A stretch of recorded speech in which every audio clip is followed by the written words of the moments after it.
कीर्तनाला येतात पण त्यांचं सगळं लक्ष चपलीकडे असतं. कीर्तनात सांगितलं मी एकदा, चप्पल घेऊन जाऊ नका, चप्पल घेऊन जाऊ नका. जाताना पाहिजे तर मग चप्पल गेली.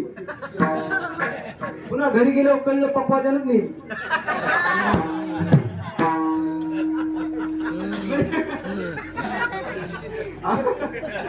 आमच्या पप्पाचे कसे रोजचे येते त्यामुळे ते नेणार नाही. अहो मित्रच होता. परत एकदा कीर्तनाला जाताना सहज आता दोघं जण पप्पाच्या मागून बसले ना, मी कीर्तन गाडी ओढायला.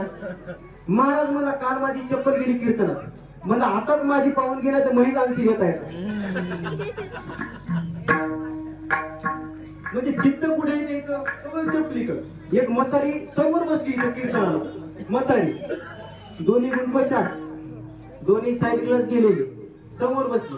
मुंडका हलवायला लागली. मला वाटलं लयच हुशार आहे का, चांगलं ऐकायली, मला चांगलं श्रवण करायली. कीर्तन झाल्यावर विचारलं, पण महाराज एक आळे आकाश दिसतंय. ते म्हणले त्याला ऐकायलाच येत नाही. त्यांचे दोन्ही गुणप गेलेले. एक म्हातारी सारखंच असं करायला लागली पुढे बसून. मी म्हणलं माझं काही चुकतंय का, पप्पाचं चुकतंय का, गायकायचं चुकतंय, मला कळलं. कीर्तन थांबिलं, तिला विचारलं, आजी नेमकं झटके काऊन देता असे? आजी म्हणली, मी कीर्तनाला आले पण कुलपाला हिसका द्यायचाच विसरलाय. तो कुलूप कीर्तनात कुठे आणते आजी?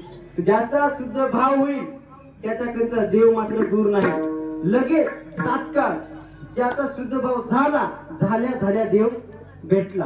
आता सगळ्यांना आपण काय करायचं माहितीये का? हात वरी करायचे आणि भाव शुद्ध ठेवायचा, अंतःकरण शुद्ध ठेवायचे. हात वरी करा. ज्याला हात आहे त्याने हात वर करा. ज्यांना नाही केले त्यांना शेजाऱ्याची शपथ आहे. मावशी दिसले पाहिजे हात. चष्मा हात वर करा. राहू द्या सकाळपर्यंत. भजन करा म्हटलं. विठोबा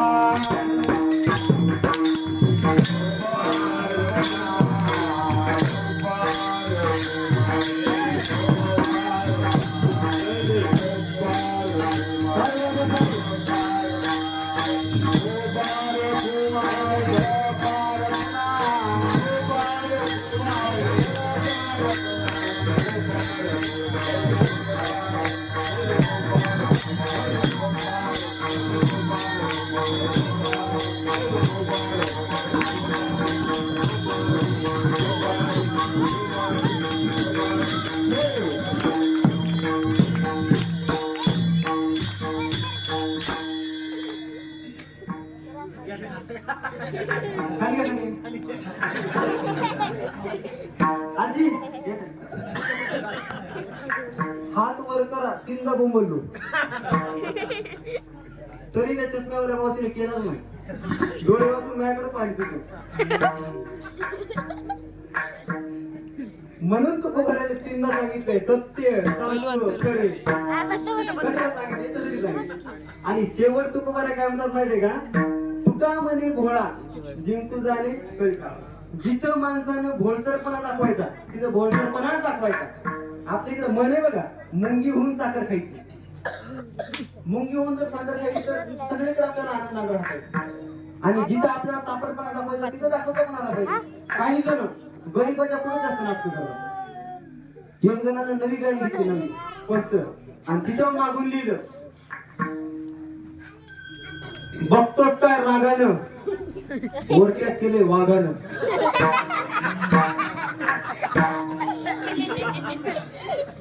आणि ते योगायोगानं माझ्याच समोर आले. मी पण म्हणलं मी पण महाराज आहे. आपण काय साधा माणूस नाही.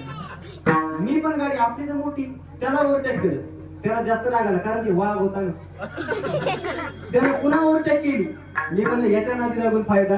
आपला धोत्रात इकडे कीर्तन करावं. हात मोडला तर आपल्याला पुन्हा काही लोक ओळखणार नाही. गप बसलो आणि पुढे जाऊन बघितलं तर हे वाघ एका म्हशीला धडकलता. तिथे महाराज पडलेला पाहिला. त्या वाघाला उचललं, गाडीत टाकलं, दवाखान्यात नेलं. आणि ते महाराज ते वाघ दिसत होता. त्यानं डोळे उघडून पाहिलं माझ्याकडे. डोळे वाचून पाहला. म्हणलं बघतोस काय रागानं दवाखान्यात आणले बाबानं.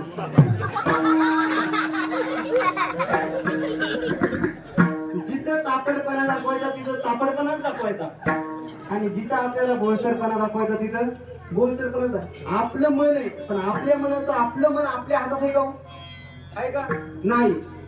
मन सगळ्या इंद्रियाचा राजा आहे, आणि मन जर आपल्या हातात आलं तर आपण राजा आहे. लक्षात येत आहे? मन हे आपल्याला कंट्रोल करता आलं पाहिजे. तुम्ही सगळेजण इथं बसले, मो कीर्तन ऐकताय माझं, श्रीराम महाराज सुंदर वाजवते, गायन करते महाराज, तुम्ही सगळेजण ऐकताय, बरोबर आहे? पण तुमचं मन माझ्या हातात आहे. काय मत आहे तुमचं? दाखवू?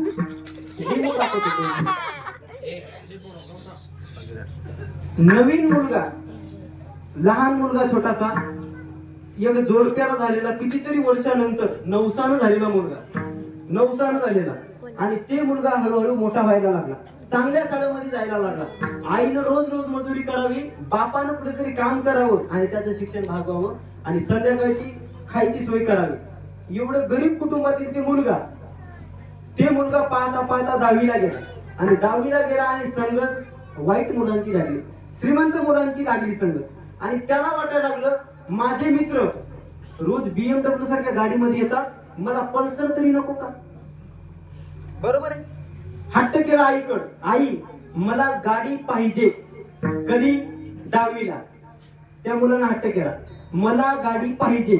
आईचा अंत कर. जरी गरीब असली आई तरी आई काय म्हणायला लागली, तुला गाडी देणार, पण तुला 10वी मध्ये चांगली टक्केवारी पडेल तर.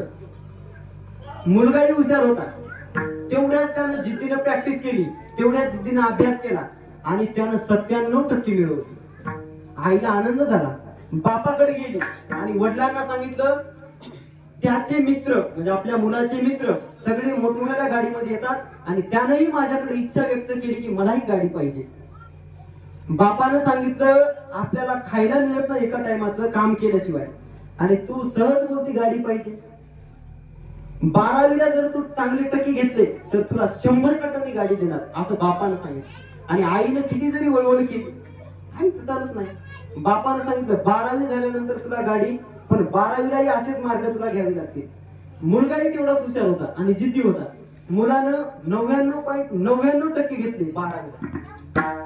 एवढा हुशार मुलगा, आणि आता मात्र वडिलाकडे गेला, मार्काचे सर्टिफिकेट घेऊन गेला, मार्क लिस्ट, आणि सांगितलं 99.99% पडले, आता मला गाडी पाहिजे. वडिलांनी कुठेतरी सावकाराकडे जाऊन व्याजानं पैसे उसने आणले आणि मुलाला गाडी घेऊन दिली. गाडी घ्यायला पुढे गेले पंढरपूरला गाडी घेतली. सांग म्हणले कोणती गाडी घ्यायची, त्याचं स्वप्नच होतं पल्सर घ्यायची म्हणला, घे म्हणले. पण त्यानं सांगितलं माझी एक इच्छा आहे, ज्या आईनं मला एवढे काबाड कष्ट करून मोठं केले त्या आईला मला गाडीवर बसून पहिली चक्कर मारायची. चांगला होता मुलगा, गाडीवर बसवला. मुलाला गाडी येत नव्हती, नवीन मुलगा कधी गाडीवर बसलेला नाही. गाडी शोरूमच्या बाहेर काढली, गाडी पळवायला लागला. पाहता पाहता गाडीचा वेग 60 झाला. पाहता पाहता गाडी 100च्या स्पीडनं धावायला लागली. गाडी 120च्या स्पीडनं धावायला लागली. समोरून ट्रक आला. एवढ्या कष्टानं आई वडिलांना त्याला गाडी घेऊन दिलेली, समोरून ट्रक आला. पाहता पाहता समोर आला ट्रक, आणि गाडी इकडून निघून गेली, ट्रक इकडून निघून गेला. तुम्ही कुठे दवाखान्यात गेले? उगाचच लोक मारू नका. तुमचं मन खरं सांगा कुठं होतं? एकतर ऍक्सिडेंट, हॉस्पिटल, नाही तर स्मशान. मन आपल्या हातात. 2 तास जर मी तुमच्या समोर बोललो,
भोळसरपणा दाखवला पाहिजे आणि काही ठिकाणी चपळपणा दाखवला पाहिजे.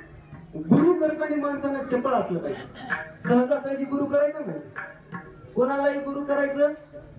बघा परंपरा दत्तात्रय, गुरु करावा बळकट आणि त्याचे धरावे मनगट. बळकट गुरु करायचा, तर गुरु पहिली एक म्हण होती बघा, काय मला आठवत नाही पण शेवट आठवतंय. गुरु म्हणजे शिष्य वड्याला मासा तरी असं काहीतरी म्हणायचे. गुरु चोऱ्या करी शिष्य वड्याला मासा तरी.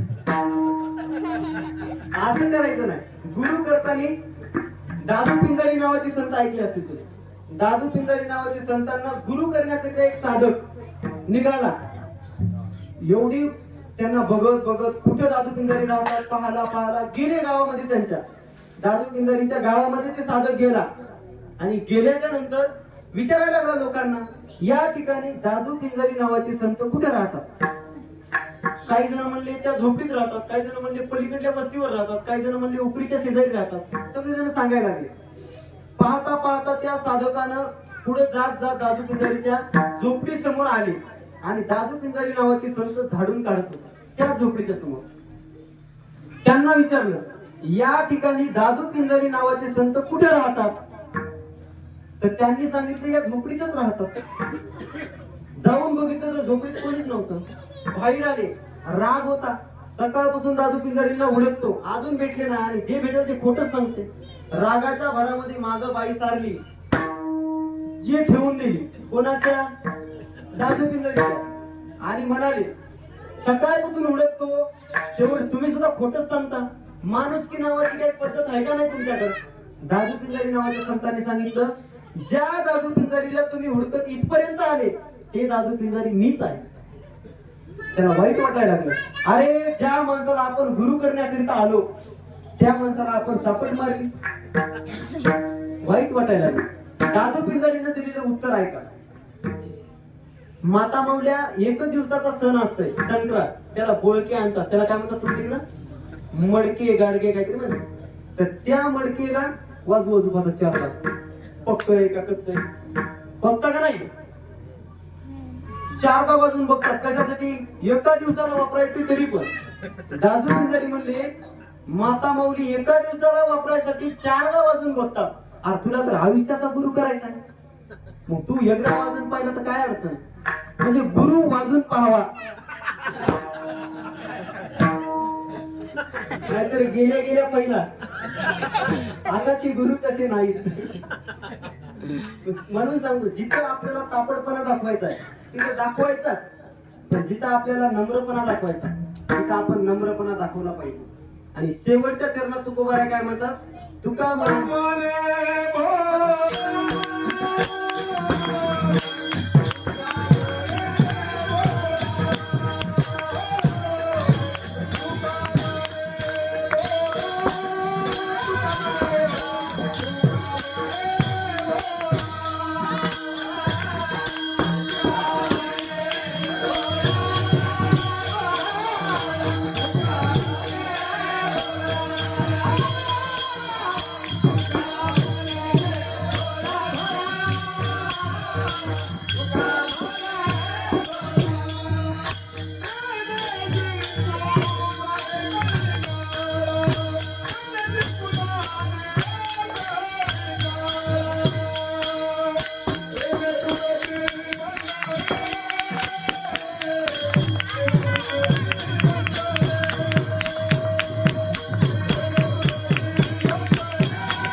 गायक असे वादक असले मला कीर्तन संपू वाटत ठरवू दे करा बरं. काय आनंद राव करत आपल्याला कीर्तन भजन देवाच्या प्राप्तीसाठी करायचे आणि स्वतःच्या आनंदासाठी करायचे. खरंच खरं सांगा बरं, याच्यात किती आनंद आहे? काय आनंद आहो. तिसरीला असताना आमच्या आई वडिलांना संस्थेत येऊन घातले. एकटा आहे मी पण एकटाच. काही जण म्हणतात एकुलता एक आहे.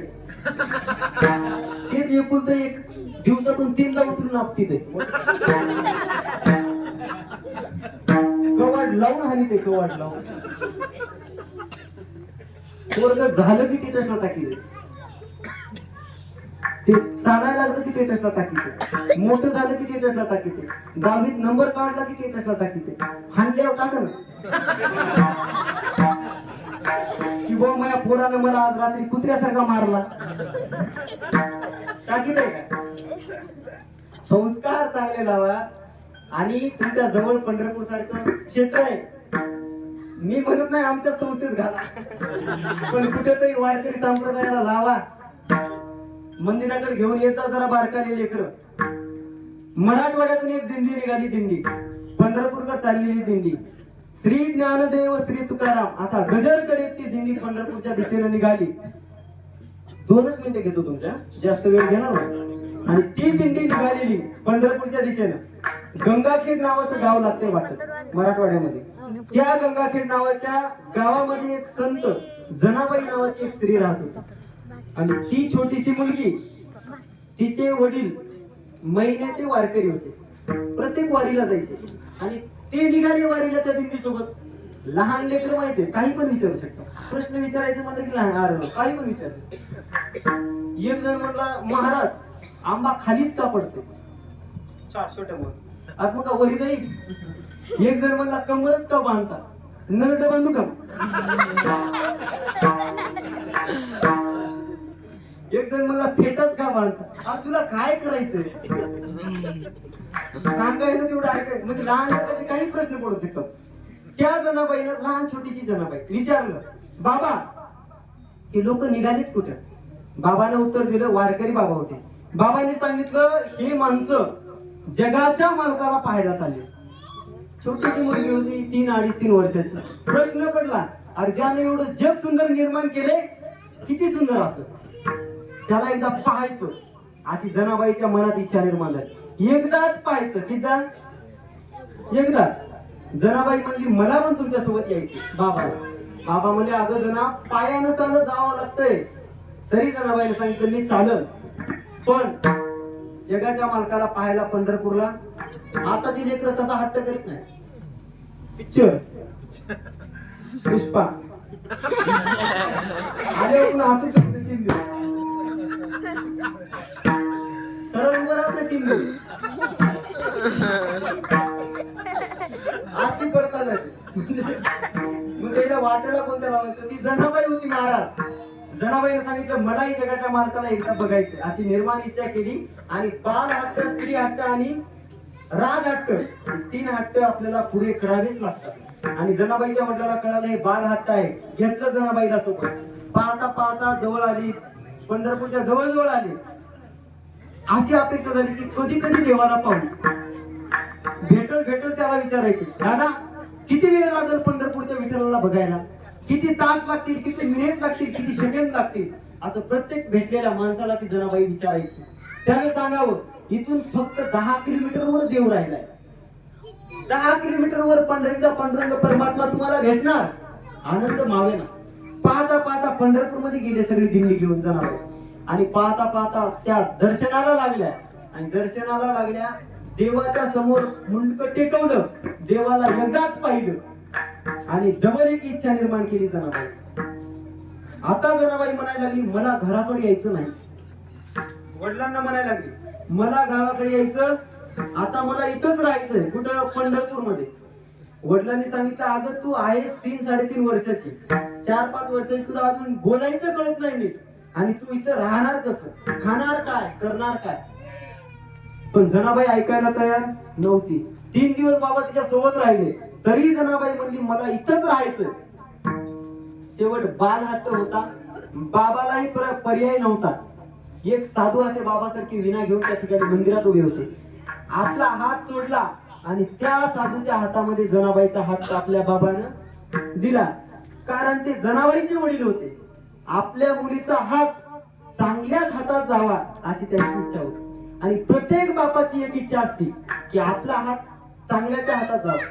एक सांगू, आमचा हात चांगल्याच्या हातात गेला म्हणून आज आम्ही इथं आहोत. हात जर चांगल्याच्या हातात गेला तर त्या हाताचं सोनं होणार, आणि हात जर वाईटाच्या हातात गेला तर त्या हाताची माती झाल्याशिवाय राहणार. आम्हाला गुरु चांगले भेटले म्हणून आज आम्ही तुम्हाला दिसतो. श्रीराम महाराज वाजवताना दिसतात, महाराज तिथं म्हणताना दिसतात. काहीतरी चांगल्या माणसाच्या मार्गदर्शनानं आम्ही चाललो म्हणून आमचा हात चांगल्याच्या हातात गेला. म्हणून जनाबाईचा हात नामदेवरायाच्या हातात दिला, आणि नामदेवरायाने डोळे उघडून पाहिलं तर काय, आपल्या हाताला छोटी मुलगी आहे. नामदेवरायाने विचारलं, कुठून आली तू? सांगता येईना. बरं, कुणाची आहे तू? सांगता येईना. नाव काय? जनाबाई. एवढंच नाव माहिती, बाकी काही माहित नव्हतं. नामदेवरायाला प्रश्न पडला, आपल्या घरात 14 माणसं, हिला घराकडे न्यावं तर 15 माणसं, आणि पूर्वीची अवस्था कशी होती, एक टाइमचं काम केल्याशिवाय जेवाय भेटत नव्हतं. तरी नामदेवराय संत होते, साधू होते. नामदेवराय घराकडे जनाबाईला घेऊन गेले, आणि जनाबाई सकाळी 3 वाजता उठली महाराज, कारण ती जनाबाई पूर्वीची होती. आजची जनाबाई नेट बंद केल्याशिवाय झोपत नाही, आणि अलार्म वाजल्याशिवाय उठत नाही. पूर्वीच्या जनाबाया 4 वाजता सडा टाकायच्या, आजची जनाबाई सडा टाकून उठवावं लागतं. म्हणजे पूर्वीकडे आज काय बदल झालाय बघून घ्या तुम्ही. पूर्वीच्या बाया 3 ला उठायच्या, ती जनाबाई 3 वाजता उठली, निघाली देवाकडं दर्शन करायला. नामदेवरायाने आवाज दिला, ए जना, चाललीस कुठं? तिने सांगितलं, जगाच्या मालकाला पाहण्याकरिता मी इथं थांबले, आणि त्याला पाहायलाच मी चालले. नामदेवरायाने सांगावं, अगं आपल्या घरात 14 माणसं आहे, त्या माणसांना पाणी कोण तापवणार? जनाबाईनं पाणी तापवावं. कुणाच्या घरी? नामदेवरायाच्या घरी. पाणी तापवलं, 5 वाजले, 14 माणसाचं पाणी तापवलं 5. आता हिटर असून अपघात झाली. घराघरात खटका टाकायचं लक्ष नाही, हिवाळ्यामध्ये खटका टाकायचं लक्ष नाही. 3 दिवस पारशी सगळे फक्त खटका टाकायचं. आणि त्या जनाबाईनं 14 माणसाचं पाणी तापवावं, आणि जनाबाईनं पुन्हा दर्शनाला निघावं. तेवढ्यात नामदेवरायाने आवाज द्यावा, ए जना, चाललीस कुठं? जनाबाईने सांगावं, मी दर्शनाला चालले. पुन्हा नामदेवरायाने सांगावं, अगं 14 माणसाने इथं स्नान केलंय, 14 माणसांचे कपडे कोण धुणार? जनाबाई लहान आहे तरी नामदेवराय तिला कामाला लावतो. आणि त्या जनाबाईने पुन्हा कपडे धुवावे. पुन्हा जनाबाईने 7 वाजता निघावं. पुन्हा नामदेवरायाने सांगावं, ए जना, चाललीस कुठं? जनाबाईने सांगावं, दर्शनाला चालले. पुन्हा सांगावं, अगं आपलं सारवायचं घर आहे, पहिले पोत्रे असायचे, आता पाहायला मिळत नाही. आता बऱ्याच गोष्टी पाहायला मिळत नाहीत महाराज. पूर्वी उतरंडी होत्या, आजीला, जुन्या आजीला माहित असते उतरंडी. आता उतरंडी गुगलला सर्च केली तरी पाहायला मिळत राहिलीच नाही त्या उतरंडी. पुन्हा पहिलं जात होतं, गेलं, जात गेलं. पूर्वीचे लोक आनंदी होते, पैसा नव्हता पण आनंदी होते, काम होतं पण आनंदी होते. आताची माणसं निवांत आहेत, पैसा एवढा आहे की फुकून दिलं तर 4 दिवस जळत नाही. तोंडाकडे पाहिजे तर वाटते अख्ख्या पंढरपूरचं खर्च याच्याच डोक्या व्हायला. गरीब माणसं पाहायला मिळत आता. जनाबाईला तेवढं सारवण करावं आणि देवाच्या दर्शनाला निघावं. पुन्हा नामदेवरायानं, अगं सणा चाललीस कुठं? नामदेवरायानं म्हणावं, आणि जनाबाईने सांगावं, मी देवाच्या दर्शनाला पाहण्याकरिता चालले. आणि नामदेवरायानं सांगावं, आपल्या घरात 14 माणसं आहेत, उद्या पुन्हा पाणी तापवायचंय, गौऱ्या कोण थापायच्या? त्या गौऱ्याही राहिल्या नाही. भाकरी पहिल्या बायाच्या भाकरी हातावर थापायच्या, म्हणून मी पण ऐकलेलंच आहे. पहिल्या बाया भाकरी हातावर थापायच्या, आता हिला भारताचा नकाशा काढते. भाकर तर येतच नाही, चपातीच्या मशनी निघाल्या, सगळ्या गोष्टी अलगद हातात मिळायला लागल्या, तरी सुद्धा माणसं आळशी झाली. आणि त्या जनाबाईनं आनंदात संसार, त्या नामदेवरायाचा संसार पुढे चालवावा. आताच्या शिष्याला जर सांगितलं ना, 2 मिनिटं घेतो तुमचे जरा. 2 शिष्य होते महाराज, आणि 2 शिष्य गुरुची सेवा करायची. गुरुची सेवा करता करता दोघ जण एकाने एक भाग वाटून घेतला, एकाने एक भाग वाटून घेतला. हे राम्याचा, हे श्याम्याचा, दोघांचे दोन हात. हे राम्याचा, हे श्याम्याचा, दोघांचे दोन पाय. राम्या गेला गावाकडे. श्याम्या काय राम्याचा पाय दाबायला तयार. श्याम्या काय करायचा, राम्याचा तेवढाच, श्याम्याचा स्वतःचा तेवढा हात दाबायचा, स्वतःचा तेवढा पाय. गुरुजी म्हणजे हे पण दाबते, हे पण दुखतंय. ते आपलं काम काय, आपला हात एवढा आहे, आपला पाय एवढा आहे, दाबायला लागला. तो राम्या गेलेला होता गावाकडे. राम्याचा पाय श्याम्याच्या पायावर पडला. श्याम्या असा झोपलेला होता, गुरुजी असा एक आडगाव झोपला. राम्याचा पाय श्याम्याचा, त्या श्याम्यानं पाहिलं, एवढं दांडकच घेऊन आला.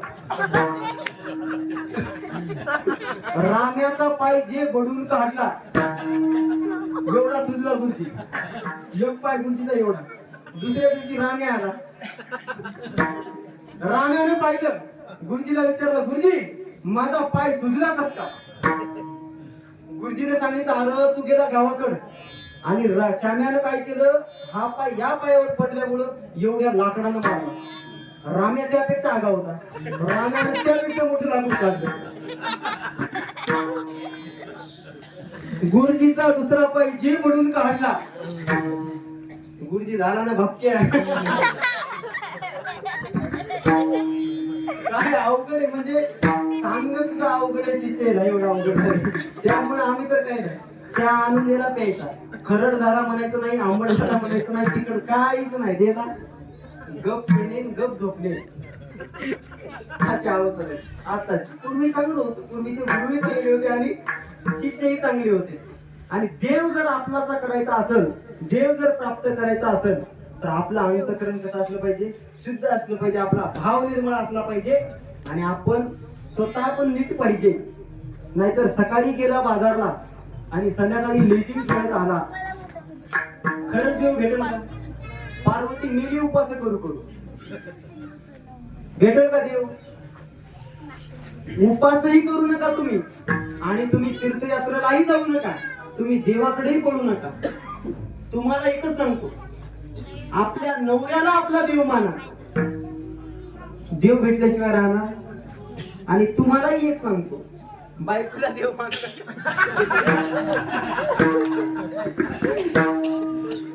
तुम्ही आपल्या आई बापाला आपला देव माना, म्हणजे आपलं घरही सुरळीत चालत. ज्याच्या घरातली आई वडिलाच्या गालावर हसू असेल ना, त्याचा एवढा श्रीमंत कोणी नाही. एकानं बंगला बांधला मोठा आणि त्याच्यावर नाव दिलं मातृ पितृ छाया. मातृ गोठ्यात, पितृ वट्यावर आणि छाया खातावर. गणेश शोभलं म्हणजे तुझं नाव. भजन करा विठाला.